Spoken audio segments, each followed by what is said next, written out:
Сайн байцгаана уу? Чимэглэн сувагт тавтай морил. Өнөөдрийнхөө гитарын хичээлээр та бүхэнд тааб хэрхэн унших талаар анхан шатны ойлголтыг өгөх болно. Тэгэхээр тааб гэж яг юу вэ? Та бүхэн яг одоо сонгодог хөгжмийн нотыг харж байна. Өөрөөр орны хоорондоо хэл нэвтрүүлцэхгүй маш олон хөгжимчин байлаа гэхэд өмнө нь огт сонсож байгаагүй ч гэсэн тухайн дууг тоглох чадвартай байдаг. Тэгэхээр өөрөөр хэлбэл хөгжимчдийн хоорондоо ойлголцох хэл нь бол энэ сонгодог нот юм байна. Мэддэг хүмүүс нь харах юм бол эндээс маш олон мэдээллийг олж харж болно. Гэхдээ мэддэггүй хүмүүсийн хувьд үнэхээр ирээн цоохор зүйл харагдаж байгаа. Иймээс бүх хүмүүст илүү хүртээмжтэй сурахад амар байх үүднээс шугам болон тоонуудыг ашиглаад альва дууг сурахад илүү амар болгосон, өөрөөр хэлбэл хялбаршуулсан нотыг бид нар тааб гэж нэрлэнэ. Таабыг ихэвчлэн утсан хөгжмөнүүд буюу гитар, укулеле, бааз гитар, мандолин зэрэг хөгжмүүд дээр ашиглаж болдог. Хэрэв та сонирхож үзчихсэн бол манай аман хуурын хичээл дээр бас дуугаа сурахад илүү хялбаршуулаад таабыг ашиглаж байгаа. Гэхдээ тэрэн дээр нь шугам байдгүй, зөвхөн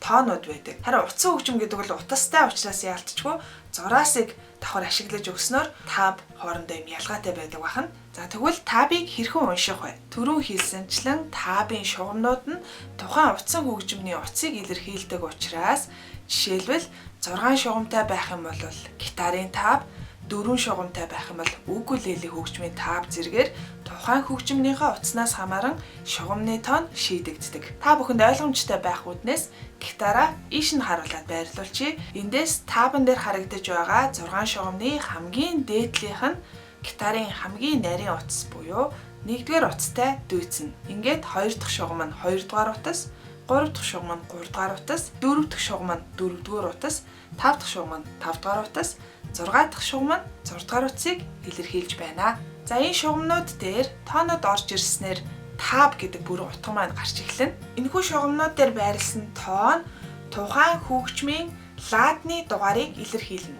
Жишээлбэл 0 гэсэн дугаар байлаа гэж бодъё.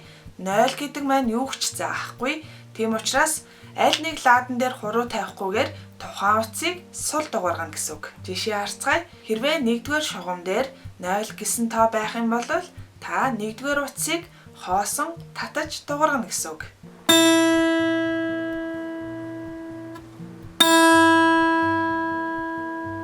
Хэрв 4-р шугам дээр 0-ийн тоо байх юм бол та 4-р утсыг хоосон татаж дугааргана гэсэн үг.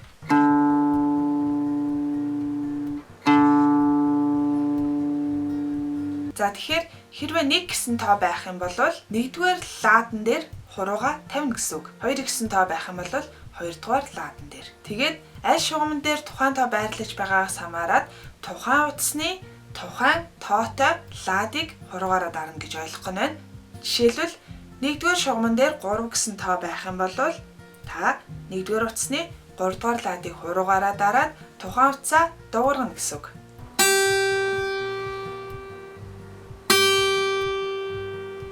Таабыг уншихдаа бид нар яг ном уншиж байгаа юм шиг урдаас нь хойшоо чиглэлд уншдаг. Тэгэхээр та шугам тавиад хэрвээ таабаа харах юм бол хамгийн урталт байгаа тоог эхлэж тоглоно гэсэн үг. Өөрөөр хэлбэл энэ тэндээс нь тоглож дугааргах биш, яг урдаас нь хойш нь дарааллын дагуу дугааргаж байж ич тухайн ая маань зөв тоглогдно. За жишээ болгоод хэдүүлээ их энгийн амархан таабыг уншиж дагаж тоглож үзцгээе. За төрсөн өдрийн дуу бүх хүн сайн мэднэ. Дуу маань 3-р утсыг 2 удаа хоосон татаж эхэлж байна. Дараа нь 3-р утасныхаа 2-р ладан дээр хуруу тавиад тэгээд аваад дахиад хоосон. Дараа нь 2-р утасны 1-р лад дээр хуруу тавилаа. Тэгээд авч байна. Дахиад 3-р утсаа 2 удаа хоосон татна. Тэгээд 2-р лад авлаа. Хоосон. Одоо 2-р утасны 3-р лад дээр хуруу тавиад тэгээд 1-р лад дараа нь 3-р утсыг дахиад хоосон 2 удаа татаж байна. Одоо 1-р утасны 3-р лад. Тэгээд хоосон буюу 0. 2-р утасны 1-р лад. Авлаа хоосон. 3-р утасны 2-р лад. 1-р утасны 1-р лад авлаа 0. Тэгээд 2-р утасны 1-р лад одоо 3-р лад хуруу тавилаа. Буцаагаад 1-р лад. За тэгэхээр эхнээс нь удаан тоглож үзье.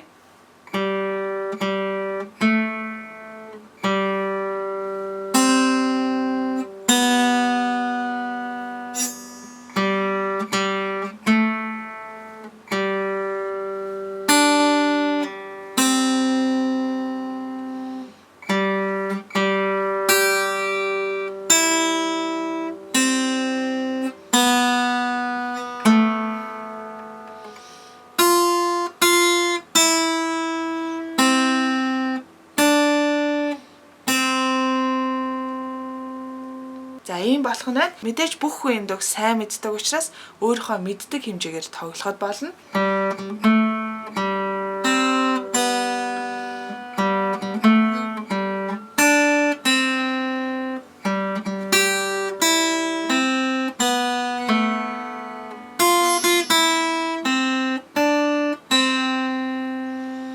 Та унших ерхий зарчмаа хэдүүлээ ойлгосон байх гэж бодож байна. Одоо харин гитар дээр тоглохдоо бид нар янз бүрийн техникүүд ашигладаг. Эдгээр техникийг таб дээр ямар дүрс, ямар тэмдэглэгээр хэрхэн яаж тэмдэглэдэг вэ гэдгийг үзцгээе. Хэрвээ та нар өмнө нь таб харж байсан бол ерхийдөө нэг юм хоёр янзын хэлбэр ажиглагддаг. За нэгдүгээрх нь зориулалтын таб хийдэг програмаар хийсэн илүү дүрслэл сайтай альва техникийг үзүүлэхдээ ном, тахир шугам, сум зэрэг өөр олон дүрслэлүүдийг ашиглаж болдог ийм хувилбар байгаа. Хоёр дахь хувилбар нь бичмэл маягийн хувилбар буюу Word дээр, Notepad дээр бид нар өөрсдөө юм тасархай зураас ашиглаад хийчиж болдог ийм хувилбар байгаа. Та бүхэн төсөөлөд үзтээ Word дээр тасархай зураас ашиглаад хийж байгаа гэдэг утгаараа ном болон өөр бусад гоё тэмдэглэгээнүүдийг ашиглахад жоохон төвөгтэй. Тийм учраас ихэвчлэн үсэг ашиглаж техникүүдээ илэрхийлдэг. Тэгэхээр энэ хоёр төрлийн таб дээр техникүүдэд тэмдэглэхдээ баг зэргийн ялгаатай байдлаар тэмдэглэдэг байх нэ. Мэдээж хэрэг та энэ тэндээс сурах гэж байгаа дууныхаа табыг хайгаад болох юм бол ихэнх табнуудын доор тухайн тэмдэглэгээ нь ямар техникийг илтгэж байгаа вэ гэдгийг тусгайлан зааж өгсөн байдаг. Тэгэхээр хэрвээ мартчих юм уу, мэдэхгүй байх юм бол дээд доод хэсгийг шалгаад харахыг зөвлөж байна. За одоо техникүүд дээр ямархуу ялгаатай байдлаар тэмдэглэдгийг нь хэдүүлээ хараад явцгаая. За эхнийх нь слайд буюу гусалтын техник байна. Бид нар Glissant гэж бас нэрлэдэг. За эхний жишээн дээр 5, 9 гэсэн хоёр тооны хооронд зураасаар тэмдэглэсэн байна. За энэ бол слайд гэдэг тэмдэглэгээ. Өөрөөр хэлбэл 5 дугаар ладнаас 9 дугаар лад руу хуруугаа гусуулна гэсэн үг. Их тоотой лад руу гусуулж байгаа учраас шугамны маань налуу баруун тишээгээ дээшээ байрласан байгаа. Sliding up гэж нэрлэдэг. 3 дугаар утасны 5 дугаар лад дээр хуруугаа тавиад дуугаргалаа. Тэгээд 9 рүү гусуулна гэсэн үг.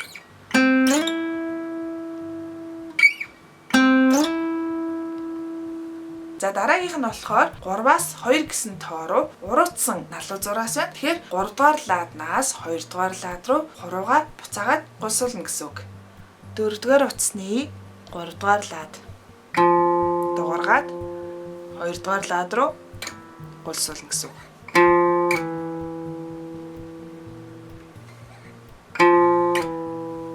За нөгөө төрлийн табан дээр ч гэсэн слайдыг тэмдэглэх тэмдэглэгээ нь яг адилхан ташуу зураасаа ашиглана. За энэ жишээн дээр 4 дугаар утасны 14 дугаар ладаас 9 рүү гусуулж байна. 9-өөс 5 руу. Тэгээд 7-оос 10. Дараалуулаад тоглох юм бол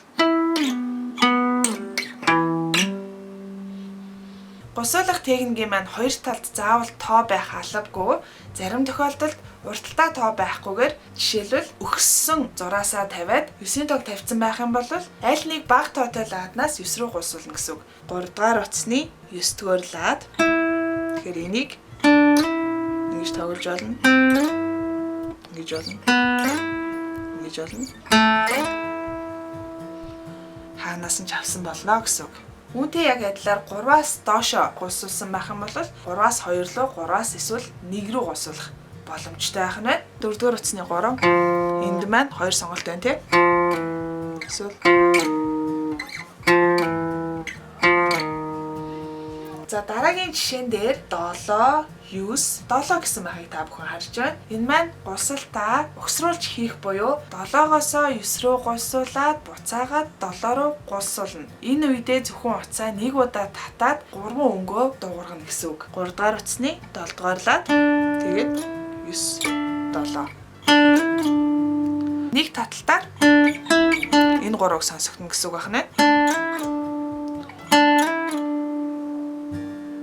Дараагийн маань техник бол hammer on гэдэг техник байгаа. Эдгээр техникүүдийг яагаад жишээ болгоод байна гэхээр өмнөх гитарын хичээлүүд дээр заасан байгаа. Хэрвээ та энэ хичээлүүдийг үзээгүй бол карт болон description хэсэгт холбож өгсөн байгаа учраас заавал орж үзээрэй. Дараагийн төвшин рүү ахиж явхад эдгээр техникүүдийг сурах шаардлагатай байдаг юм шүү. За hammer on техникийг тэмдэглэхдээ хоёр ладныхаа дугаарын хооронд ном тавиад номынхаа дээр H үсгийг тавьдаг. Энэ маань hammer on гэдгийн эхний үсэг байгаа. 3 дугаар утасныхаа 3 дугаар ладан дээр хуруугаа тавилаа. Тэгээд 5 руу hammer on хийн гэсэн үг. За харин дараагийн хувилбарт 7 H 9 гэсэн тэмдэглэгээ байгааг харж байна. Энэ таабны хувьд гэх юм бол ном зураад байх тийм боломжгүй учраас зөвхөн H үсгээр энэхүү хоёр тоогоо холбоод биччихсэн байгаа. Тэгэхээр 7H9 гэдэг маань 7 дугаар ладнаас 9 дугаар лад руу та hammer on техникийг хийх ёстой гэсэн үг байгаа юм. 3 дугаар утасны 7 дугаар ладнаас 9 рүү hammer on хийж байна.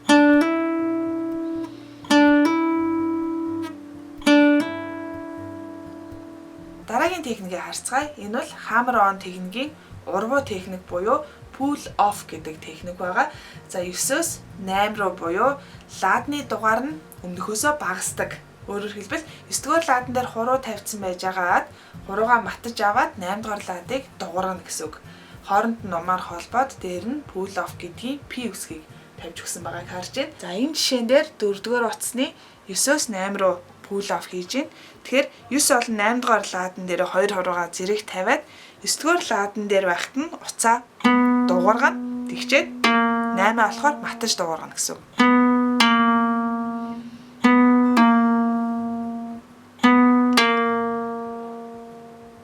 За харин 2 дахь хувилбар дээр 7P 5 гэж тэмдэглэсэн байна.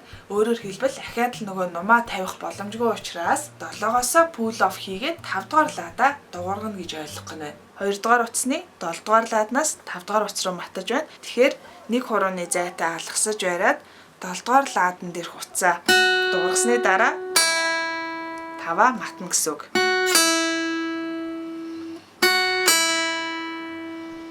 За эдгээр гурван техникээс гадна harmonic, bending, tapping, vibrato гэд маш олон техникүүдийг дүрслэн үзүүлж болдог. Гэхдээ бид нар энэ хүртэл хичээлээрээ эдгээр техникийг хараахан үзээгүй, сураагүй байгаа учраас зөвхөн сурсан гурван техникээ заагаад дуусгая. Дараагийн хичээлээр техникүүдээ нэг бүрчлэн заах үедээ таб дээр хэрхэн тэмдэглэдгийг нь давхар заагаад явах болно. Энэ хүртэл бид нар ихшгүүдээ дан дангаар нь дуургах буюу соло тоглох маягаар табаа үзлээ. Харин таб дээр бид нар зөвхөн солоогоос гадна давхар ихшгүүдийг зэрэг дуургах буюу аккордыг тэмдэглэж болдог. Тоонууд маань яг нэг шугамд байрлсан байгаа тохиолдолд эдгээр утаснуудыг та нэг игшинд зэрэг дуургах ёстой гэсэн үг. Жишээгээ харцгаая. 1-р утасны 3 дугаар лад, 2-р утас, 3-р утас, 4-р утас нь 0 буюу хоосон. Тэгтээ дуурах ёстой. Яг гэвэл 0 гэж тавьсан байгаа учраас тухайн утас заавал дуурах ёстой. За тэгээд 5-р утсан дээр 2-р лад, 6-р утасны 3-р лад. Ингээд хуруугаа байрлуулах юм бол энэ маань та бүхний сайн мэдих G буюу соль мажорын аккорд байх нь.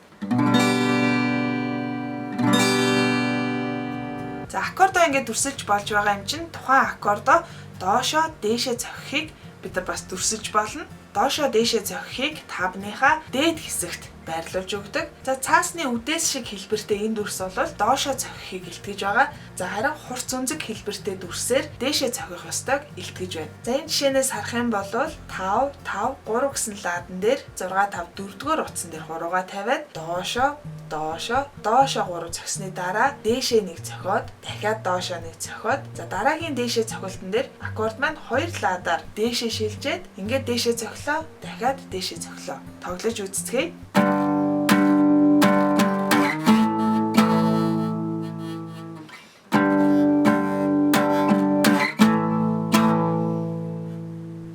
сүүлийн өмнө үтсэн төрсөн өдрийн дууга арай өөр таав ашиглаад тоглоод үзцгээе. За та ба эхнээс нь хараад яваарай. 3 дугаар утасны 2 дугаар ладан дээрээс дуу маань эхлэж байна.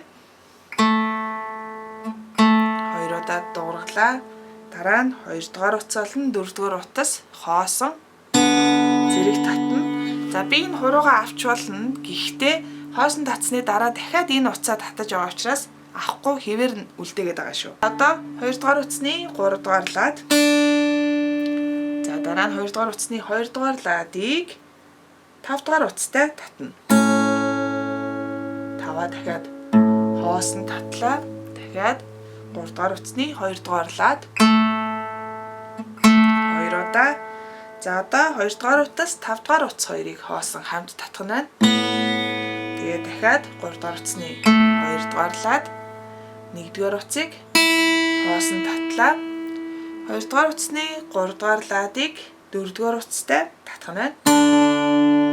4 дугаар утсаа дахиад хоосон татлаа. 3 дугаар утасны 2 дугаар лад дээр 2 удаа дахиад. За одоо 1 дугаар утсыг 5 дугаар ладан дээр хуруу тавиад 4 дугаар утсыг хоосон хамт татна. Татлаа. 2 дугаар лад руу хуруу шилжлээ. 2 дугаар утасны 3 дугаар ладыг нэг татаад дахиад дээшээ шилжлээ. 2 дугаар ладны 2 дугаар утсыг 4 дугаар утастай хамт татлаа. Одоо 2 дугаар утсаа хоосон харин 6 дугаар утсыг 3 дугаар ладан дээр хуруу тавиад хамт татлаа. Тэгээд 1 дугаар утасны 3 дугаар лад 2 удаа байна. Хуруу шилжээд 2 дугаар ладыг 4 дугаар утастай хамт. Тэгээд 2 дугаар утасны 3 дугаар лад. Дараа нь 1 дугаар утсыг 5 дугаар утастай хамт хоосон татах нь байна. За тэгээд төгсгөлд нь 2 дугаар утасны 3 дугаар ладыг 4 дугаар утастай татах нь байна. За эхнээс нь удаанаар дахиад яваад үзье.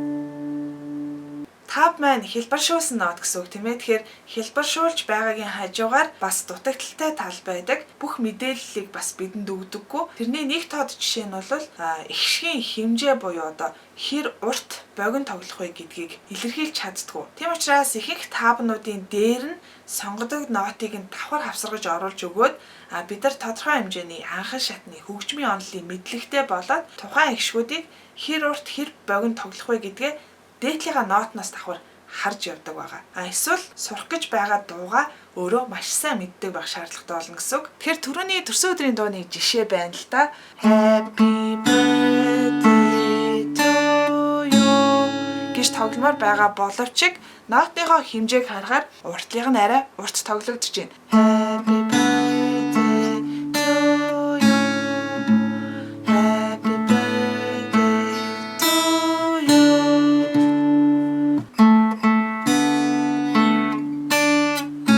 Гэж биш.